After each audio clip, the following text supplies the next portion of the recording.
Olá, pessoal! Vamos dar início a mais uma palestra aqui do terceiro Simpósio Acadêmico Multidisciplinar em Saúde.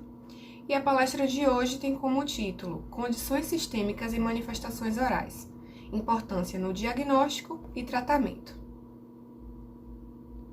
Fazendo uma breve apresentação sobre mim, eu me chamo Vitória Bastos, eu sou cirurgiã dentista formada pela Universidade Estadual de Feira de Santana, a UFES, que está localizada no município de Feira de Santana, na Bahia, e atualmente sou mestranda no programa de Biotecnologia, também da Universidade Estadual de Feira de Santana.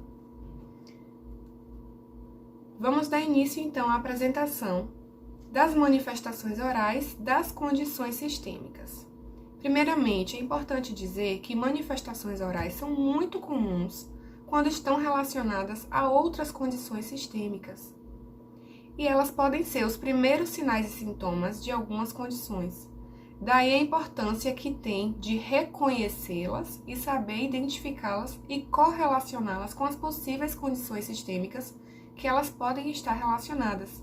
Isso porque elas podem sinalizar doenças ou alterações sistêmicas, caso elas sejam os primeiros sinais e sintomas a aparecerem daquela condição. Então, o que pode acontecer? Quais condições sistêmicas, quais condições de saúde podem apresentar alguma manifestação na região da cavidade oral? Doenças infecciosas sistêmicas podem apresentar manifestações orais, doenças autoimunes, doenças hematológicas, síndromes, doenças do trato gastrointestinal, estresse, neoplasias e terapia antineoplásica, além de outras. Então, o objetivo aqui dessa aula é percorrer um pouco sobre todas essas condições, citar algumas manifestações que podem estar relacionadas para que o acadêmico de odontologia e o profissional também possa saber identificar e correlacionar quais as possíveis condições e saber direcionar esse paciente para um correto tratamento, para um correto profissional que vá tratá-lo de forma adequada. Começando aqui pelas doenças hematológicas. Doenças hematológicas são doenças que estão acometendo o sangue, né? Hematológica. A primeira delas que vamos citar é a anemia. A anemia é caracterizada por uma condição na qual a hemoglobina no sangue do paciente está abaixo do normal. Ela pode ser causada por carência de nutrientes, como o ferro e a vitamina B12, por exemplo. Então, o que o paciente que tem anemia pode apresentar? Pode apresentar palidez de mucosas, glossite atrófica, ou seja, uma língua despapilada, né? Atrofia aí da língua, das papilas linguais. Vai ter uma língua lisa, brilhosa e com ardência. Vai apresentar também a queilite angular, que é essa lesão na comissura labial, como nessa primeira foto aqui. E aqueles pacientes que têm uma anemia diferente, que é uma anemia genética, né? Que é a anemia falciforme, que aquela pessoa já nasce com aquela condição, eles vão apresentar uma condição diferente, que é a osteomielite da mandíbula. A osteomielite é um processo inflamatório no osso que caracteriza um processo de destruição e expansão daquele osso. Ela pode ser de origem bacteriana, né? E aí, no caso é uma supurativa, não é o caso da anemia falciforme, mas ela pode também estar presente no caso de doenças crônicas com diminuição da imunidade do paciente e também a diminuição da vascularização óssea, como é o caso da anemia falciforme. Então, essa última foto aí de uma radiografia dá para ver um caso de osteomielite da mandíbula. Uma outra doença hematológica que também provoca alterações bucais é a leucemia, que é condicionada devido a uma célula sanguínea que ainda não atingiu a maturidade, sofre mutação genética e transforma ela numa célula cancerosa. E aí ela vai se comportar de forma inadequada e se multiplicar muito rápido. No caso dos pacientes com leucemia, eles vão apresentar petequias hemorrágicas no palato, como nessa segunda foto aqui, na horizontal, na vertical. Hemorragia gengival espontânea, e esse é um dos primeiros sinais, antes mesmo do paciente descobrir que tem leucemia, ele pode apresentar essa hemorragia gengival espontânea, Então, fica aí um sinal de alerta para o cirurgião dentista, no caso do paciente apresentar hemorragia gengival espontânea e não ter algum fator de placa, de biofilme, nenhuma doença gengival associada, né, atentar aí para a possibilidade de ser uma leucemia. Então, solicitar exames laboratoriais, encaminhar ao médico, sempre importante.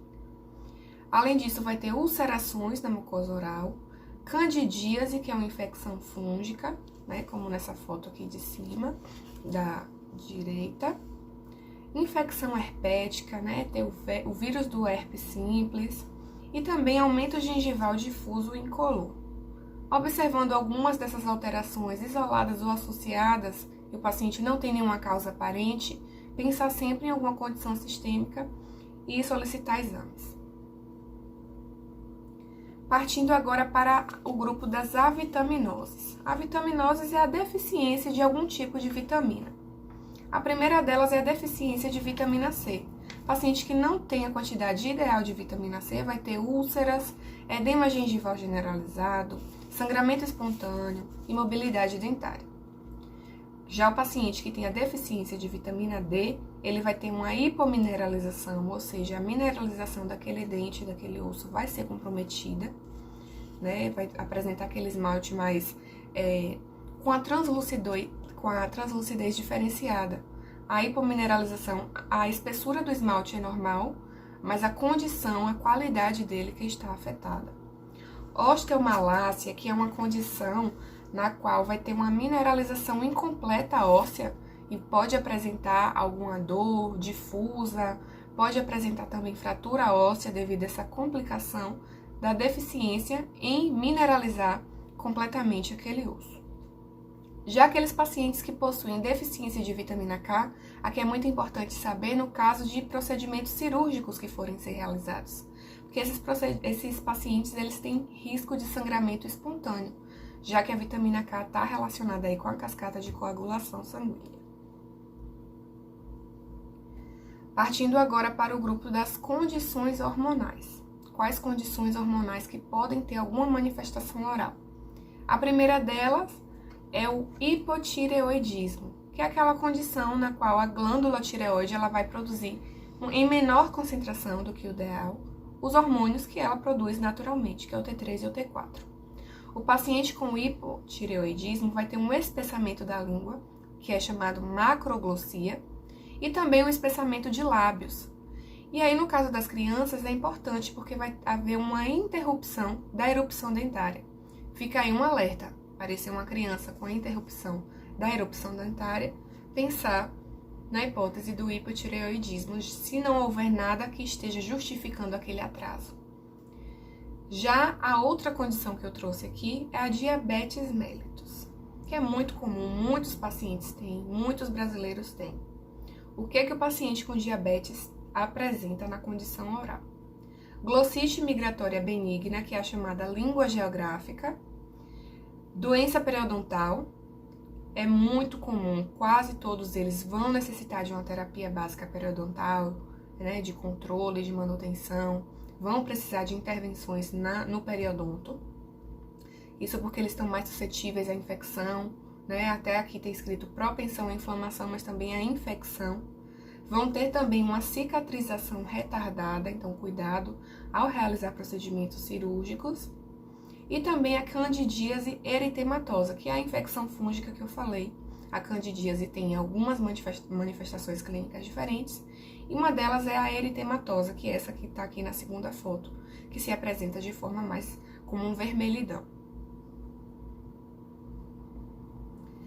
O grupo das doenças autoimunes é um grupo extremamente extenso, e muitas delas, se não todas, têm manifestação na cavidade oral.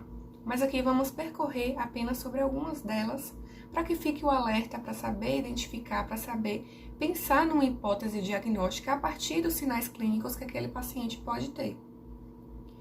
No caso do pênfigo vulgar e do pemphigoide cicatricial, são duas doenças que são parecidas, clinicamente são muito semelhantes, mas que têm uma diferença a nível histológico que não cabe aqui agora.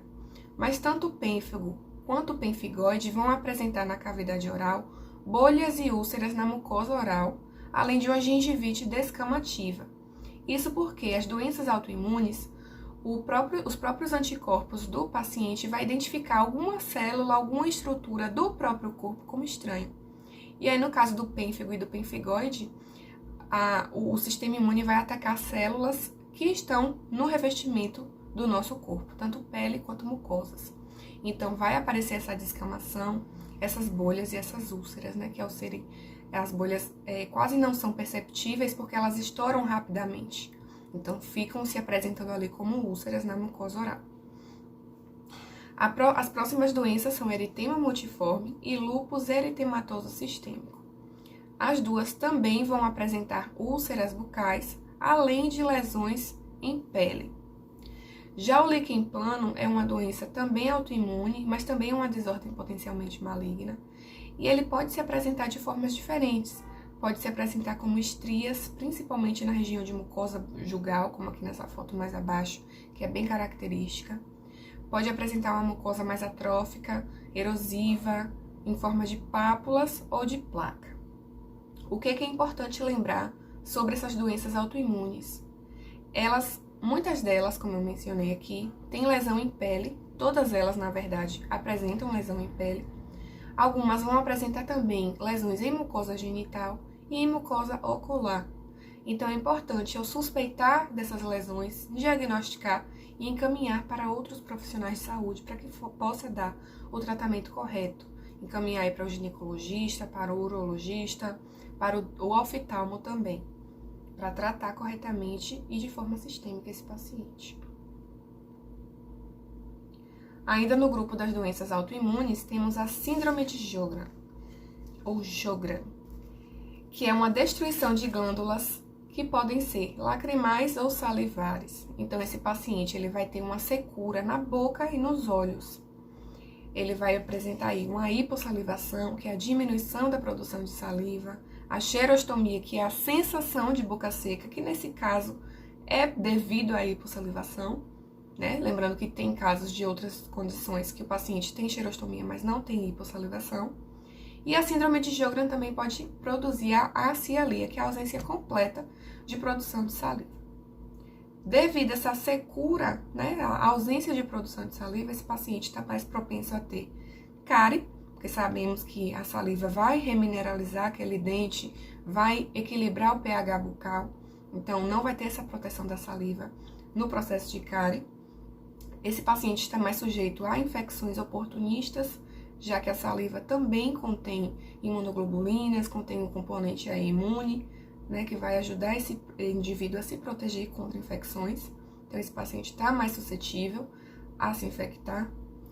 Além disso, o paciente vai ter também a friabilidade da mucosa, que vai se apresentar de forma mais lesionada e vai sentir uma sensação de ardência e queimação devido à secura bucal. A outra doença é a doença de BC, que é caracterizada por uma inflamação crônica nos vasos sanguíneos desse paciente. Então, por ser uma doença realmente sistêmica, né, em vasos sanguíneos, ele pode apresentar como órgãos afetados a boca, a região genital, os olhos e vai apresentar erupções cutâneas, ou seja, a pele também vai ser afetada.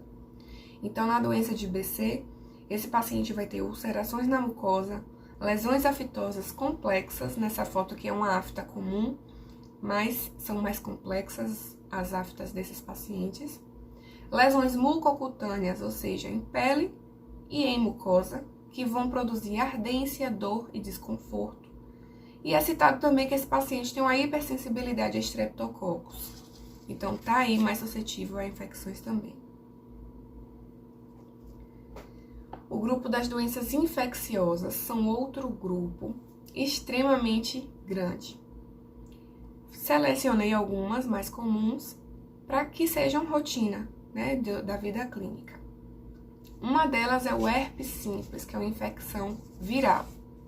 O herpes simples, ele é dividido em dois tipos, o tipo 1 e o tipo 2.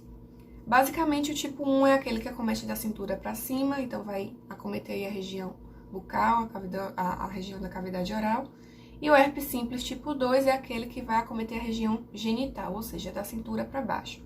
Mas é comum, hoje em dia, pode ter herpes tipo 2 na região bucal e tipo 1 na região genital também. Então, o que esse paciente do vírus, que tem o vírus herpes simples, ele vai ter?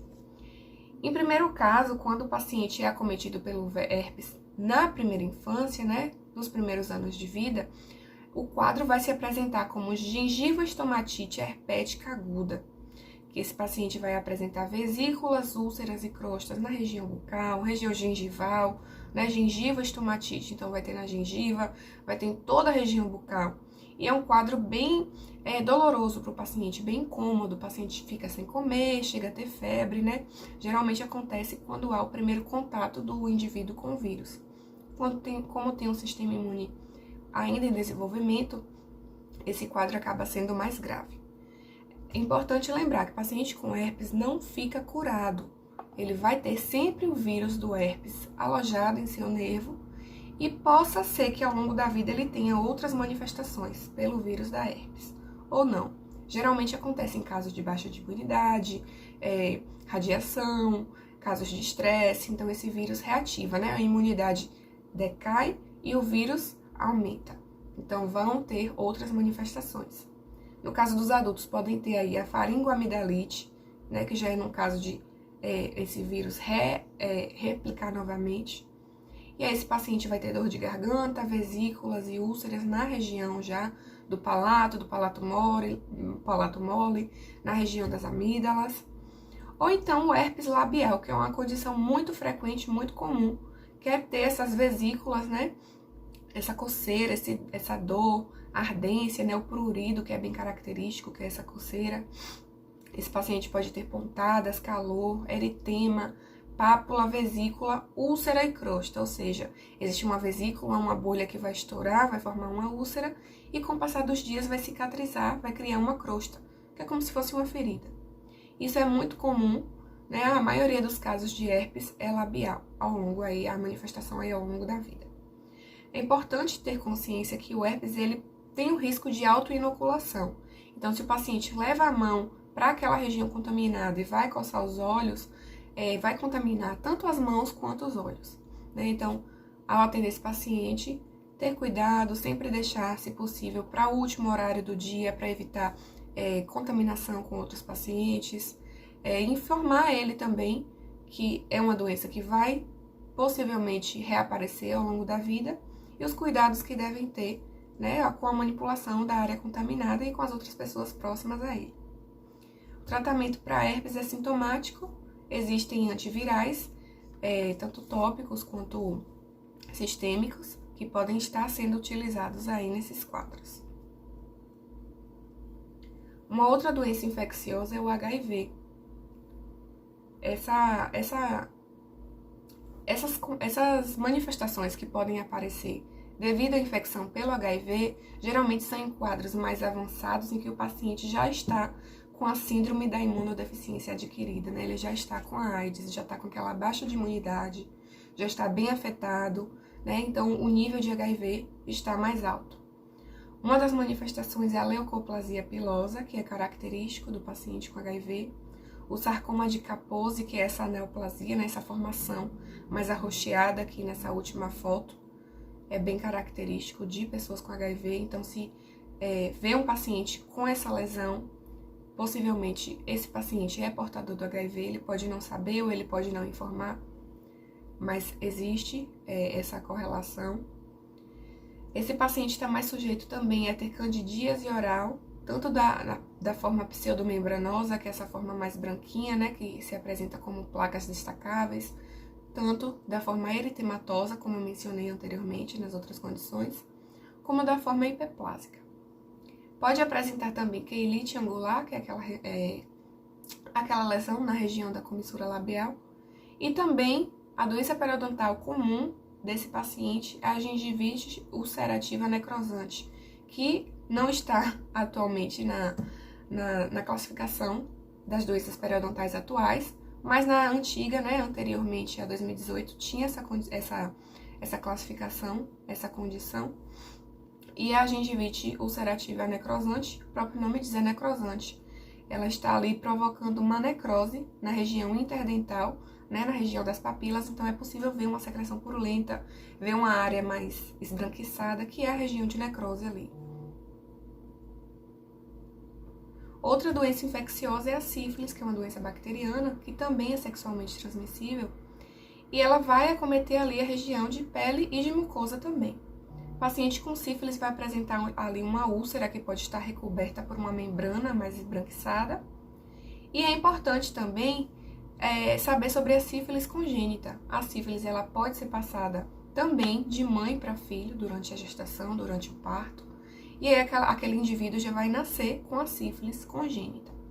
No caso desses indivíduos que têm a sífilis congênita, vão ter os dentes de Huntington e molar em amora, além da ceratite ocular e surdez. Tá aí a importância de identificar, como nessa foto aqui, na segunda foto, um indivíduo desse com certeza tem sífilis congênita, então faz os exames laboratoriais para contestar, né, para provar que tem, e encaminhar esse paciente, caso ele ainda não tenha o diagnóstico previamente, para fazer um tratamento sistêmico, né, fazer tratamento com oftalmo, com otorrino. Bom, a maioria dessas doenças que eu citei até agora são bem comuns e já bem citadas em aulas de estomatologia, em aulas de patologia oral, que são doenças que os livros já trazem. Mas desde 2020 para cá, tem uma outra doença infecciosa, que bem famosa, né? Que também pode provocar manifestações orais. Por que pode? Vamos discorrer um pouquinho sobre isso, que é a Covid-19. A Covid-19, os artigos trazem que as manifestações orais que ela pode trazer são os distúrbios de paladar, que é a diegeusia, né, que é a alteração em identificar qual é aquele gosto. Tá sentindo, mas não tá identificando muito bem. A hipogeusia, que é a diminuição da sensação ali do paladar. E a ageusia, que é a perda completa da sensação daquele paladar. Além disso, outras manifestações bucais, como placas brancas e eritematosas, úlceras irregulares, pequenas bolhas, petequias e gengivite descamativa, que podem aparecer na região de língua, palato, lábios, gengiva e mucosa bucal, no geral. Mas o que é que os artigos trazem sobre isso? Existe uma alta qualidade de evidência científica quando se fala nos distúrbios de paladar, ou seja, é confiável quando se fala que há um distúrbio de paladar relacionado à Covid-19. Mas quando se fala nas lesões orais, ainda existe uma baixa qualidade de evidência científica. Isso em um artigo lá do comecinho da pandemia, de 2020, que realizou uma revisão sistemática e trouxe essas manifestações que eu falei anteriormente. Isso porque existiam poucos estudos, poucos casos, os casos que eram relatados eram num formato que não era muito confiável, eram em cartas ao editor, então não existia uma evidência científica alta de que realmente a Covid poderia provocar aquelas manifestações orais. Isso em 2020. Passando para um artigo um pouco mais recente, de 2022, também afirmam que mais pesquisas são necessárias para confirmar uma ligação entre as lesões mucosas relatadas e a Covid-19, uma vez que essas lesões podem ser o primeiro sinal da doença ou secundárias ao uso de medicamentos, à imunidade reduzida, que acontece ali durante a infecção viral, ao comprometimento vascular, que também é ocorrido durante a Covid-19, devido a uma inflamação localizada ou generalizada, ou simplesmente devido a uma higiene oral negligenciada. Então, em 2022 ainda não tinha essa qualidade, né, de evidência científica, mais estudos são necessários. E agora, partindo para um artigo de 2023, o que esse artigo traz? Que as manifestações orais da Covid-19, elas podem ser das mais abrangentes possíveis. Herpes simples recorrente, candidíase, língua geográfica, petequias, úlceras, aftas, áreas esbranquiçadas, angina bolhosa hemorrágica, distúrbio vascular, estomatites inespecíficas, bolhas, hipossalivação, xerostomia, lesões vesiculobolhosas ou maculares, parotidite, erosão, vesícula, pústula, língua fissurada ou despapelada, mácula, placa, pápula, pigmentação, halitose, crosta hemorrágica, necrose, inchaço, eritema, sangramento espontâneo, gengivite necrosante, lesões semelhantes a eritema multiforme, alterações de glândula salivar, gengivite descamativa, papilite lingual transitória, glossite com indentações laterais, mucosite e sensação de queimação.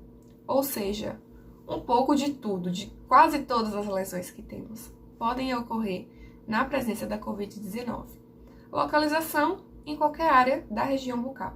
Língua, lábio, mucosa labial, palato, gengiva, mucosa bucal de uma forma geral, orofaringe, tonsila e glândulas salivares. Mas o que é que esse artigo também traz? Que estudos futuros são necessários para identificar as manifestações bucais e comprovar a associação direta entre Covid-19. Então, a palavra de ordem aqui é bom senso. Localizou algumas dessas lesões? Pensa primeiro em outras coisas, em outras condições.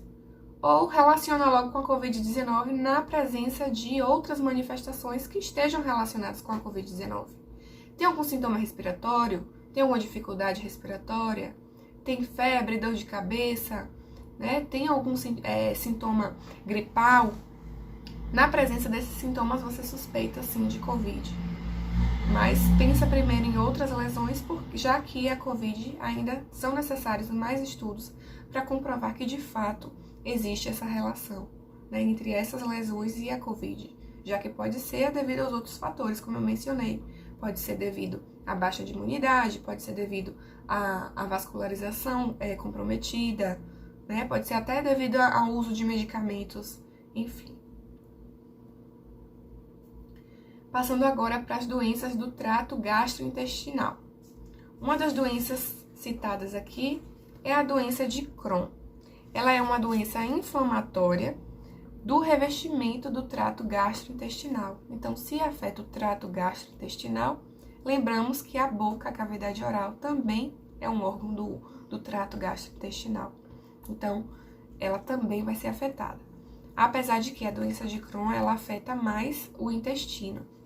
Esse paciente com doença de Crohn, ele pode ter uma doença periodontal, já que a doença periodontal ela é correlacionada com várias condições de saúde sistêmica e uma delas é a doença de Crohn.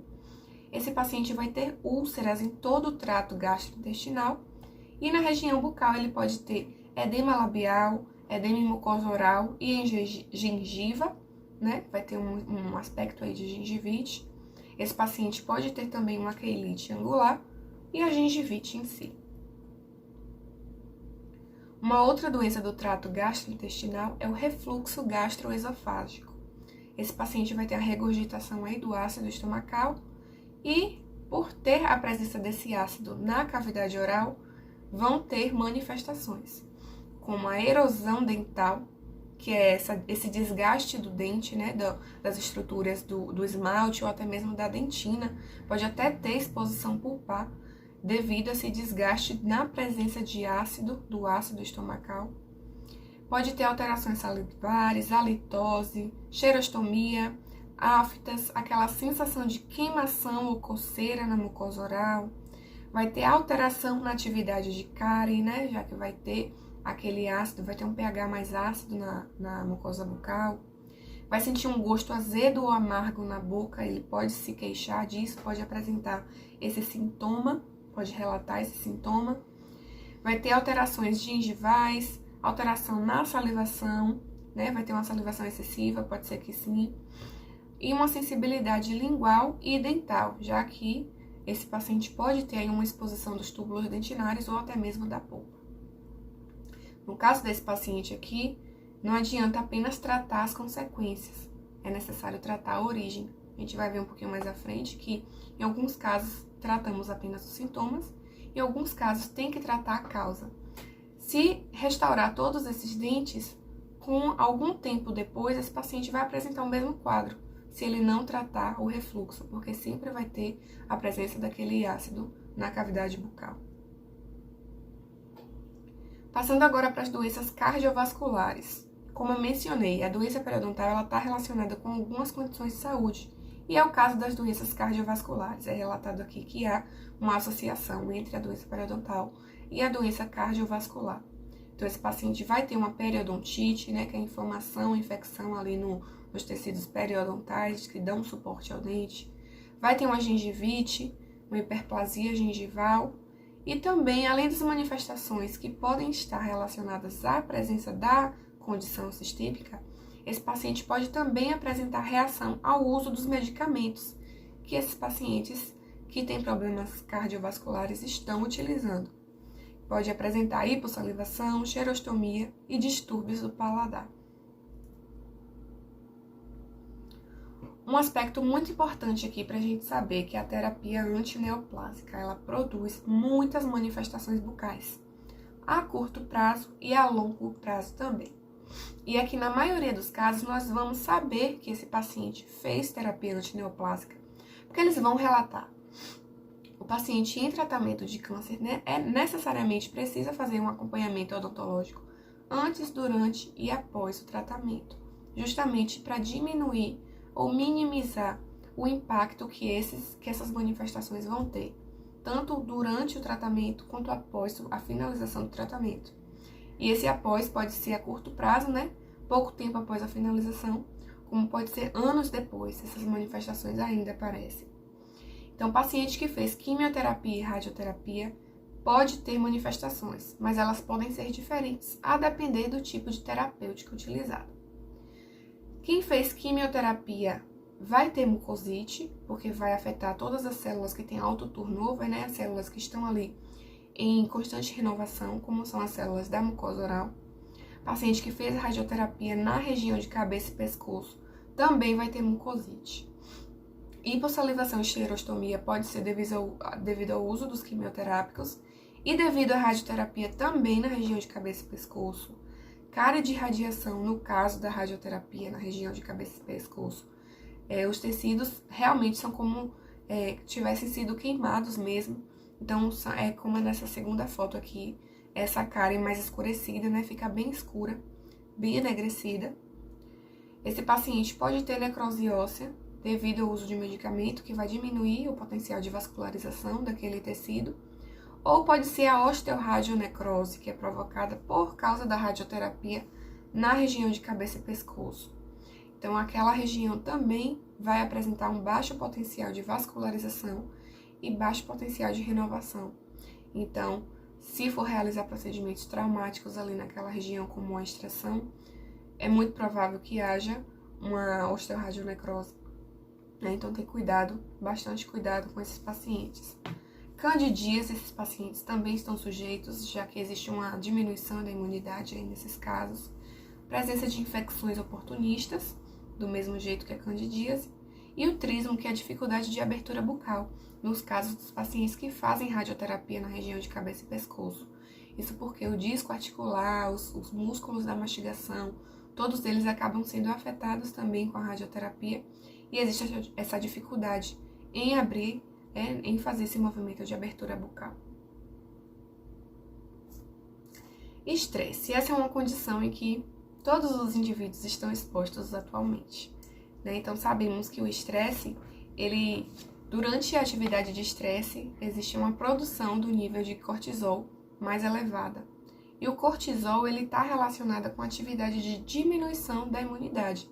Então, algumas doenças relacionadas à imunidade vão se manifestar, como é o caso da doença periodontal, como é o caso do herpes labial, o paciente que já tem herpes. Eu mencionei mais cedo que em casos de baixa de imunidade, esse paciente vai apresentar novamente a infecção herpética. Aftas também, ulceração aftosa. A afta tem uma causa desconhecida, mas uma delas está relacionada ao estresse, a fatores hormonais. E também o estresse crônico, ele pode provocar variações locais capazes de favorecer a reabsorção óssea do periodonto. Então, nesse caso aí, a doença periodontal ela vai ser intensificada, no caso do estresse. E também os quadros de estresse vão afetar, né? Vão produzir uma desordem neuropsíquica de forma geral. Então, vai ter manifestações físicas, tanto cardiovasculares, né? Quem tem algum distúrbio na pressão arterial também vai apresentar. E aí, partindo dessa ordem da alteração neuropsíquica, vem aqui a DTM, que é a disfunção temporomandibular, e o bruxismo, né? Que é o apertamento dos dentes. Pessoas estressadas vão descontar, vão tentar liberar esse estresse de alguma forma e acaba sendo de forma involuntária e incontrolável. E acaba afetando um pouco os músculos, né? Vão ter uma hiperativação desses músculos que podem provocar aí o bruxismo e a disfunção temporomandibular. E o líquen plano também, que está muito associado a pacientes com estresse elevado. Então, qual a importância de reconhecer as manifestações orais que os pacientes podem ter na presença de condições sistêmicas? Primeiro, diagnosticar as doenças e as condições. Como eu mencionei no começo, as manifestações bucais podem ser dos primeiros sinais e sintomas. Então, localizou um daqueles sinais e o paciente não tem diagnóstico de nenhuma doença, você pode suspeitar de alguma doença, né, fazer exames e diagnosticar doenças e condições. Segundo, quando você tem o diagnóstico, você vai indicar o tratamento correto dessas condições e dessas manifestações orais e vai encaminhar para outros profissionais de saúde, no caso daqueles pacientes que precisem de outros tratamentos, ou seja, todos. Então, o que fazer? Primeiro de tudo, chegou um paciente com uma manifestação oral e ele não tem nenhuma condição sistêmica de saúde. Paciente ASA 1, não tem nenhum problema de saúde. Você primeiro vai observar a condição e fazer uma suspeita diagnóstica do que aquele paciente pode ter a partir daquela manifestação. Suspeitou de algo? Faz a solicitação de exames e o primeiro passo é diagnosticar. Você não pode tratar aquilo que você não sabe o que é. Primeiro de tudo, diagnosticar. Suspeita, vai diagnosticar. Ok, tenho o diagnóstico estabelecido. Ou eu solicitei um exame, o paciente trouxe o resultado, viu o que ele tem, ou o paciente já chega dizendo que ele já tem uma condição de saúde diferente. Ele pode dizer que ele é diabético, ele pode dizer que ele fez um tratamento oncológico. Então, você já tem o diagnóstico estabelecido. O que você vai fazer? Ele está ali com alguma manifestação oral. Vai tratar a causa ou o sintoma. Como assim? Pacientes que fizeram um tratamento oncológico, você não trata a causa, trata o sintoma. Paciente ali que tiver com a dificuldade de mastigar, de engolir, passa algum enxaguante, passa algum anestésico tópico, né, prescreve algum remédio, tá ali com infecção fúngica. Aí sim vai tratar a infecção fúngica, né, que é a causa, mas de uma forma geral vai tratar basicamente os sintomas. Diferente de um paciente que vai chegar e vai ter um diagnóstico de uma avitaminose. Ele tem uma deficiência nutricional, por exemplo. Dá para tratar a causa, né? Ou você trata ou você encaminha para que alguém trate. Pacientes que estão ali com a manifestação oral, mas possuem manifestações em outras regiões, como é o caso daqueles pacientes que têm doenças autoimunes. Estão ali quem tem líquen, quem tem lúpus, quem tem eritema multiforme, estão ali com lesões em pele, paciente que tem pênfigo ou pempigose, está ali com lesão em olho, relata que tem mucosa genital. O que é que você vai fazer? Você vai encaminhar para outros profissionais de saúde. Vai encaminhar para o psicólogo, o paciente que está ali com bruxismo, com apertamento, com DTM, e você conversando com ele identifica que a causa possivelmente é um estresse. Vai encaminhar para o fisioterapeuta, aquele paciente que tem bruxismo, que tem DTM, pacientes com doenças autoimunes com as manifestações dermatológicas, né, em pele, vai encaminhar para o dermato, para o oftalmo, para o gineco, né? Pacientes que têm aquela deficiência nutricional, vai encaminhar para o nutrólogo, para o nutricionista. Pacientes que têm ali uma infecção viral, tem uma infecção bacteriana, que tem alguma IST, vai encaminhar para o infectologista para que esse paciente seja tratado adequadamente. Tem condições que você vai tratar, tem condições que você vai tratar e encaminhar para dar continuidade. E, na grande maioria dos casos, vai ser necessário acompanhar periodicamente aquele paciente. Como assim na grande maioria dos casos? Muitos desses casos são condições sistêmicas crônicas. Então, sempre aquele paciente vai ter aquela condição, você pode até controlar o quadro, né? Mas, vez ou outra, você é necessário acompanhar novamente para ver como é que tá, ou até ele pode ter uma recorrência novamente daquele quadro. Por exemplo, paciente diabético. Sempre é necessário acompanhar. Inicia com a terapia básica, periodontal. Se for necessário fazer uma terapia cirúrgica, faz uma terapia cirúrgica. Depois esse paciente entra na fase de manutenção. E sempre é necessário fazer um acompanhamento, fazer uma visita. Paciente oncológico também. Sempre é necessário acompanhar, porque ao longo dos anos, novas manifestações vão aparecendo, muito provavelmente. Mas por que na grande maioria dos casos? Tem casos que é apenas pontual. Paciente que tem herpes, por exemplo, ele pode ir, você prescreve o antifúngico, dá as recomendações, mas aí com 15 dias, 30 dias, o paciente já está com o quadro normalizado e vai viver a vida normalmente. Talvez algum dia, mais futuramente, ele tenha novamente, talvez ele precise retornar para pegar a prescrição e novamente ter os mesmos cuidados. Mas não é algo que é necessário acompanhar periodicamente, como um paciente diabético, por exemplo. Então, essa era a mensagem que eu queria trazer, e aí eu encerro a palestra de hoje com essa mensagem que remete um pouco ao que a gente faz com esses pacientes também.